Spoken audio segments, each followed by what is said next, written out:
Maranatha, Tuhan Yesus segera datang. Saya Wanda Dumais dari BIC Sydney, Australia. Saudara yang dikasih Tuhan, hari ini saya ingin membahas Yesaya 54 ayat 2 sampai dengan ayat 3. Ayat ini sangat terkenal karena sering dikutip, bahkan sering diajarkan di dalam gereja-gereja. Dengarkan ayat ini, saya akan bacakan Yesaya 54 ayat 2 dan 3. Lapangkanlah tempat kemahmu dan bentangkanlah tenda tempat kediamanmu. Janganlah menghematnya, panjangkanlah tali-tali kemahmu dan pancangkanlah koko-koko patok-patokmu.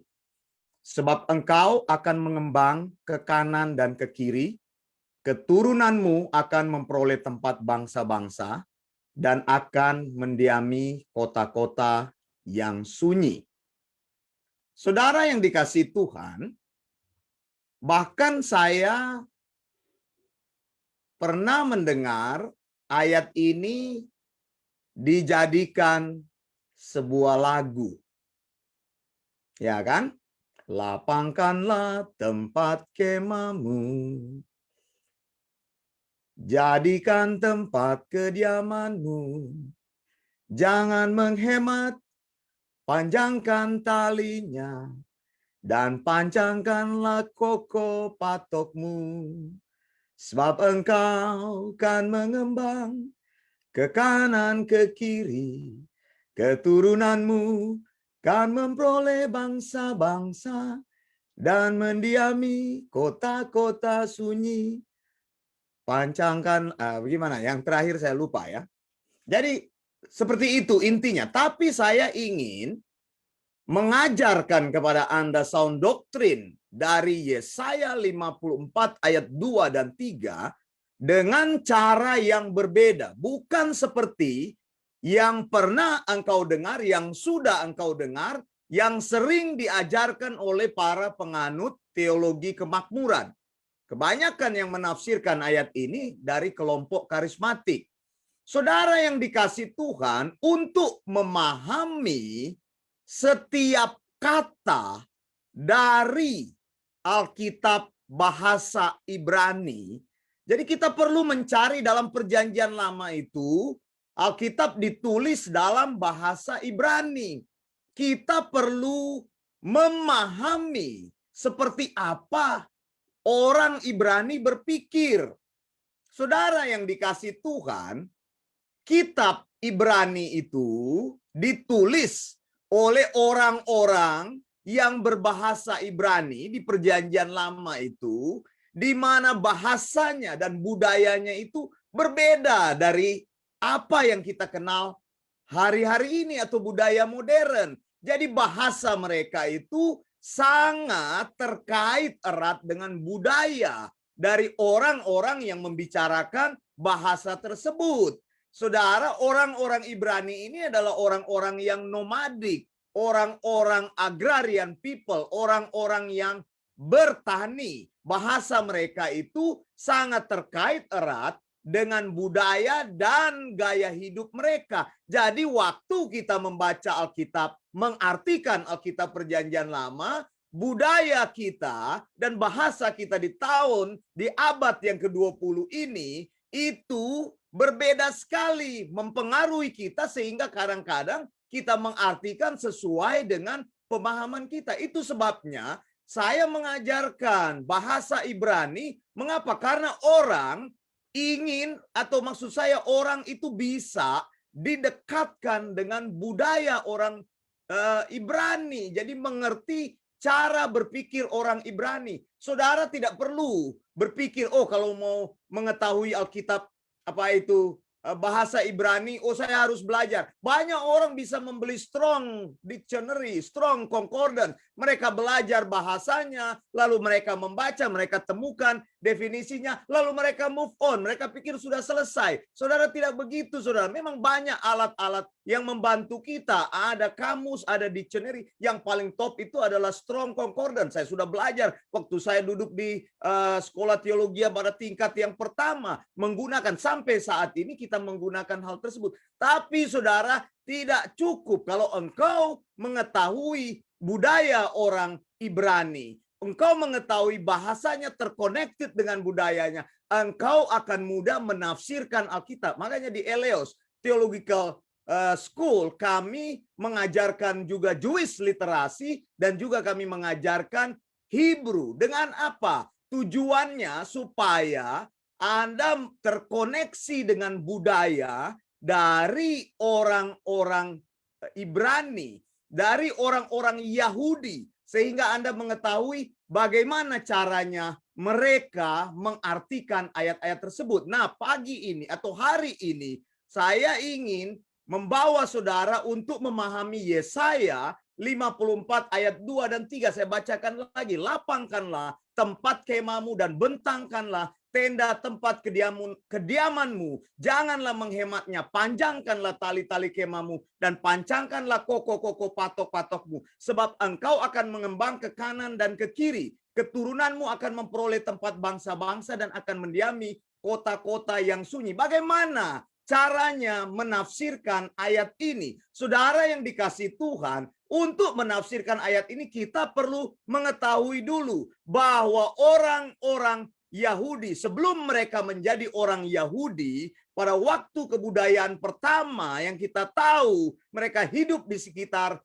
Taman Eden itu, mereka hidup di tenda-tenda. Lihat di sini ada bicara tentang kemah, ada bicara tentang tenda, dan kebiasaan hidup di dalam tenda ini, tent dweller, ini masih berlangsung setelah mereka masuk di tanah perjanjian. Mereka sudah menjadi orang Yahudi, sudah menjadi orang Israel, sudah menjadi bangsa, mereka sudah menjadi kerajaan, tapi mereka masih tetap tinggal di dalam tenda-tenda, di dalam kemah-kemah. Saudara yang dikasihi Tuhan, saya mau katakan kepada saudara bahwa orang-orang yang tinggal di dalam kemah itu, mereka itu adalah sekelompok orang yang nomaden, yang nomadik. Mereka terbiasa dengan memasang tenda dan kemudian cepat-cepat menggulung tenda itu, pergi ke tempat lain, dan kebiasaan mereka terjadi seperti itu.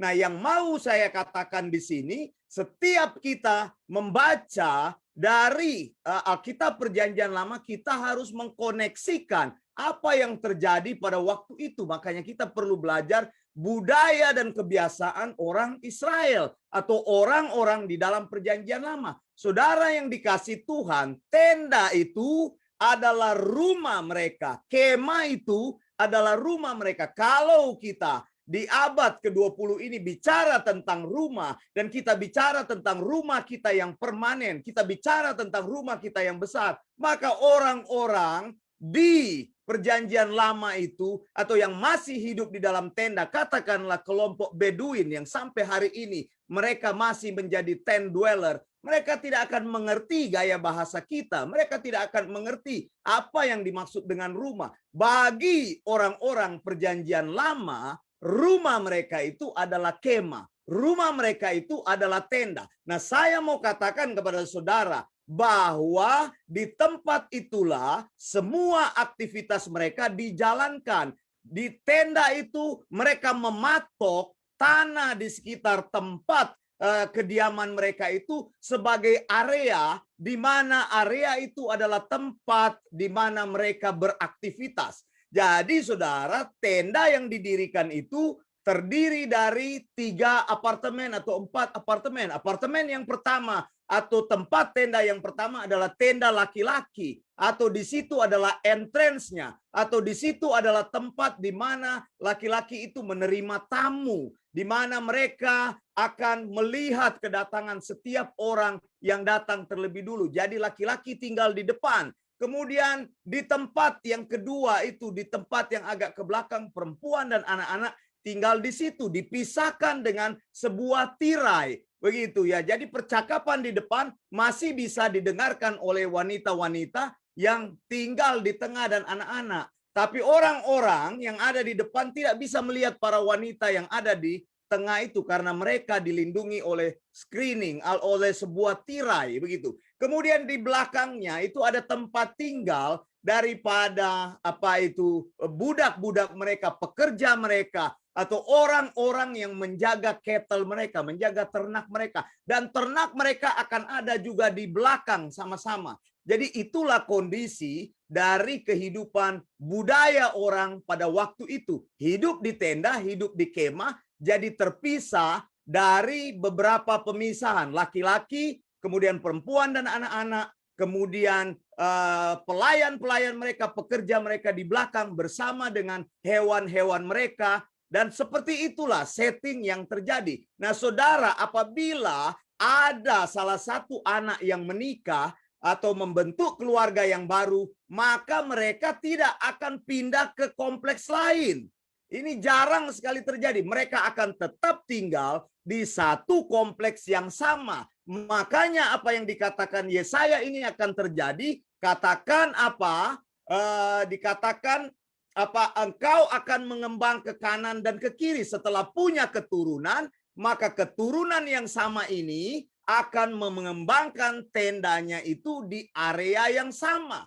Jadi tidak akan keluar dari wilayah itu. Jadi mereka akan melapangkan, ini yang disebut dengan melapangkan. Jadi membuat tenda yang lebih besar lagi. Nah, tenda itu dibuat dari rambut daripada itu goat, dibuat dari rambut kambing. Jadi dijalin satu persatu, dikerjain berhari-hari, bertahun-tahun menjadi satu atap begitu ya, menjadi satu tenda yang melindungi mereka di waktu malam.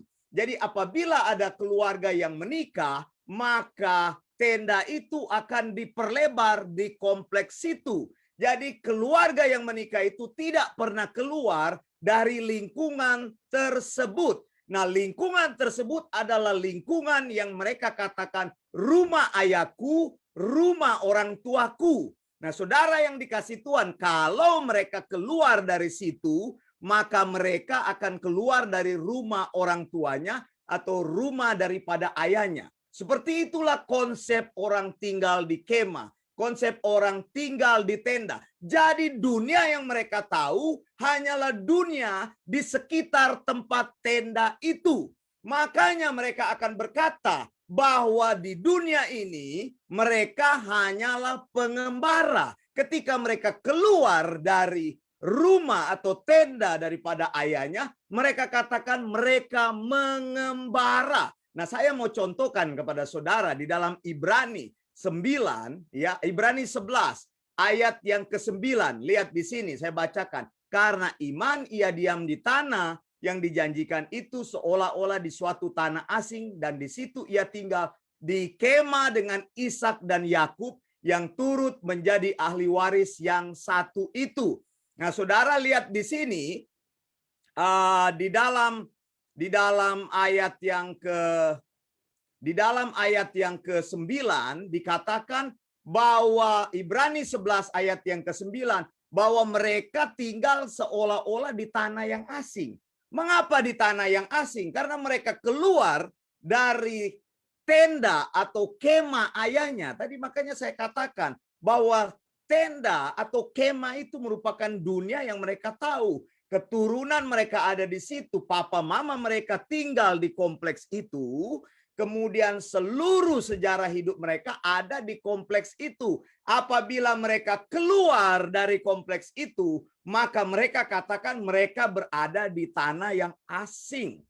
Jadi kalau kita baca Ibrani 11 ayat 9, kita bisa memahami mengapa dikatakan ketika mereka keluar, mereka masuk di tanah perjanjian itu, tanah itu menjadi tanah yang asing. Karena mereka sudah keluar dari kemah atau dari tenda ayahnya. Dari kompleks yang besar itu ya. Jadi saya upamakan aja, tenda itu atau kemah itu, kompleks kemah itu adalah sebuah kompleks perumahan yang besar di situ.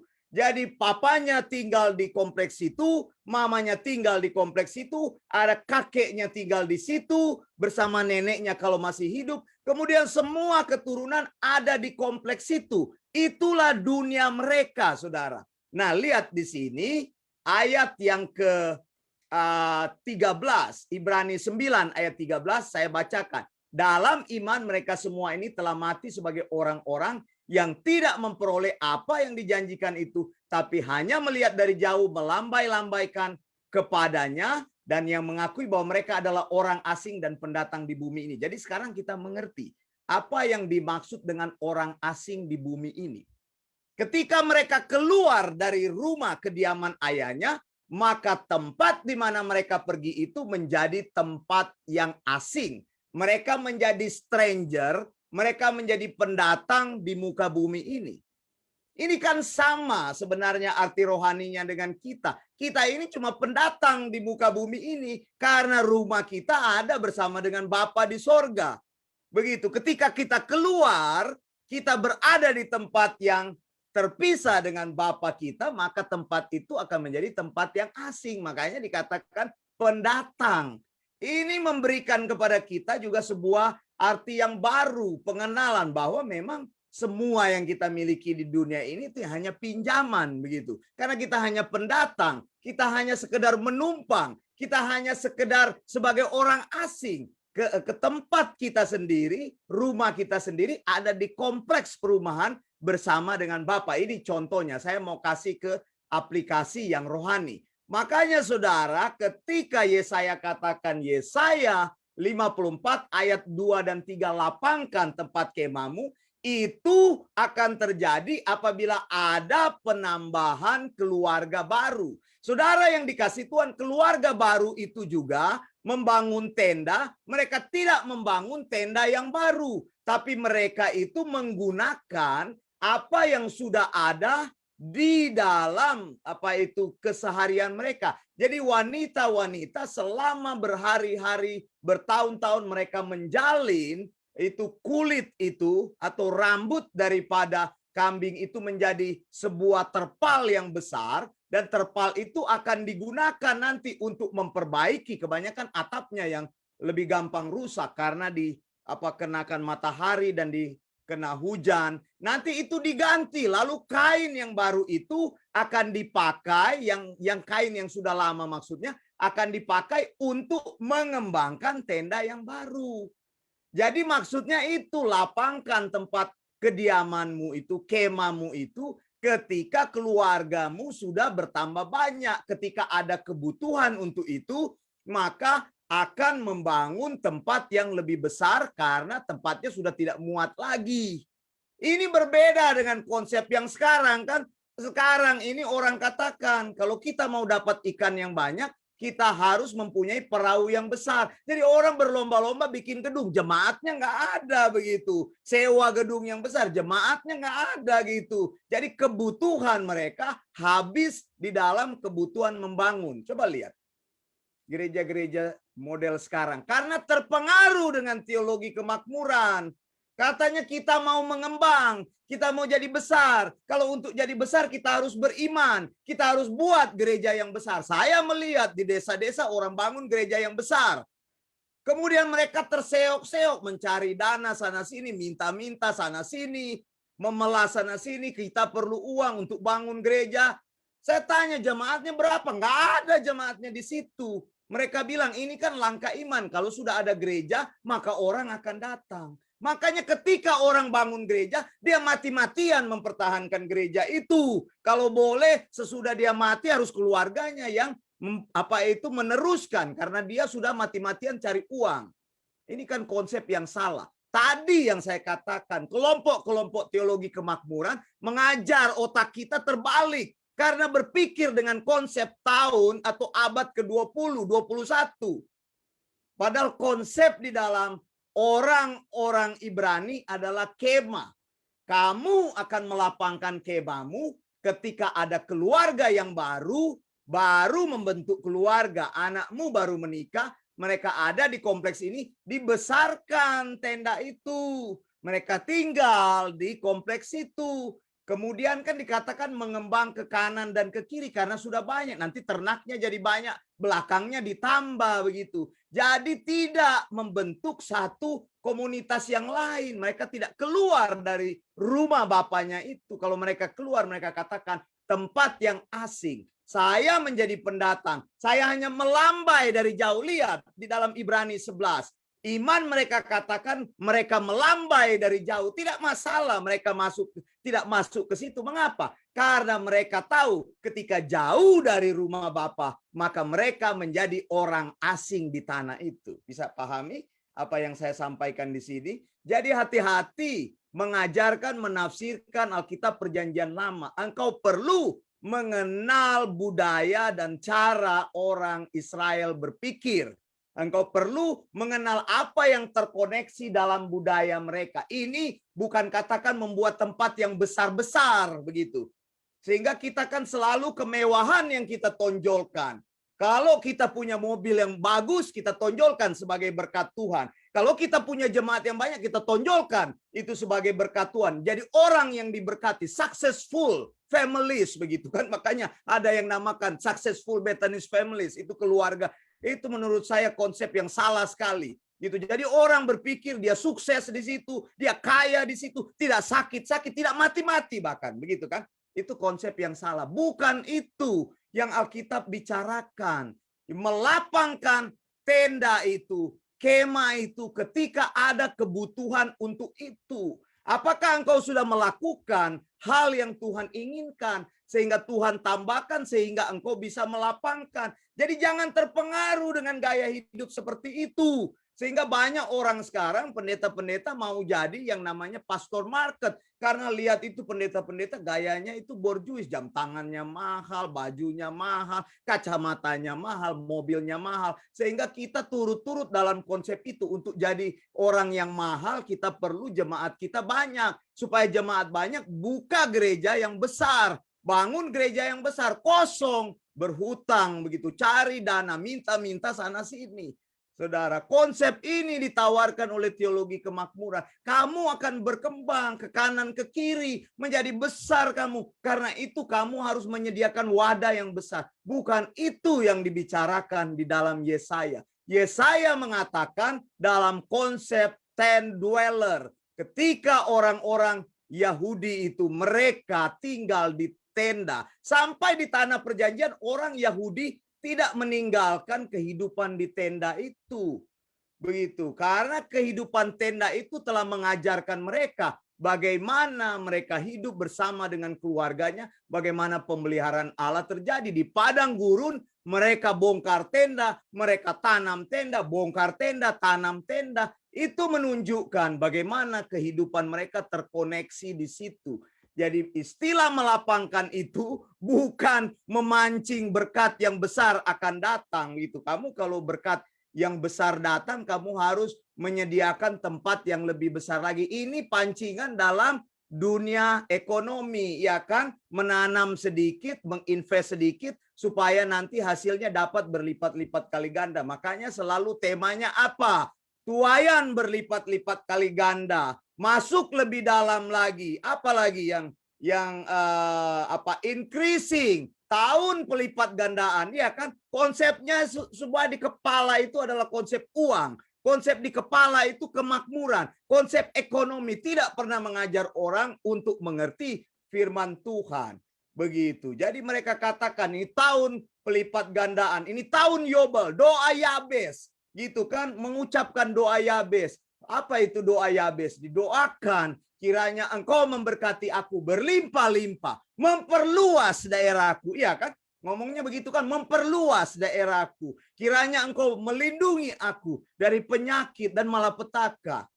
Begitu. Doa Yabes kan menjadi populer karena konsep ini yang dielaborasi besar-besaran.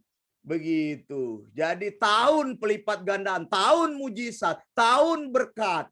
Itu selalu diagung-agungkan. Konsep ini selalu dipakai. Yesaya 54 ayat 2 dan 3. Hari ini saya tawarkan konsep yang berbeda. Kalau engkau ingin tahu apa yang disampaikan oleh Alkitab Perjanjian Lama, engkau harus mengerti budaya mereka. Engkau harus mengerti bahasa mereka supaya engkau tahu. Jadi jangan malas belajar Alkitab. Semuanya ada, memang di konkordansi ada. Engkau bisa selidiki kata-katanya, tafsirkan kata-kata, tapi itu masih kurang. Kalau engkau malas ya engkau cuma buka aja, cari-cari aja apa yang sudah jadi. Tidak, saudara. Kita harus lihat apa yang Alkitab maksudkan.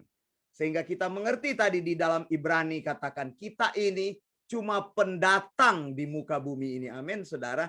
Ketika kita keluar dari rumah Bapa kita, ketika kita terpisah dari komunitas kita berada di tempat yang asing. Kita adalah pendatang, kita adalah orang asing. Dan saudara, satu kali kelak engkau akan kembali lagi, tidak akan membawa apa yang engkau punya di tanah yang asing itu. Percaya saya.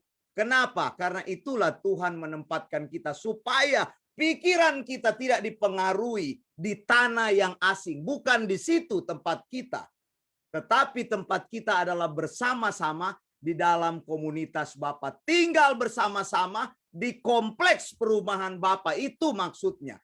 Jadi sekalipun engkau akan berkembang, engkau berkembang di dalam konteks perumahan Bapa, di dalam konteks wilayah Bapa, tidak ada konsep lain. Saya Wanda Dumais dari BIC Sydney, Australia. Maranatha, Tuhan Yesus segera datang. Blessings.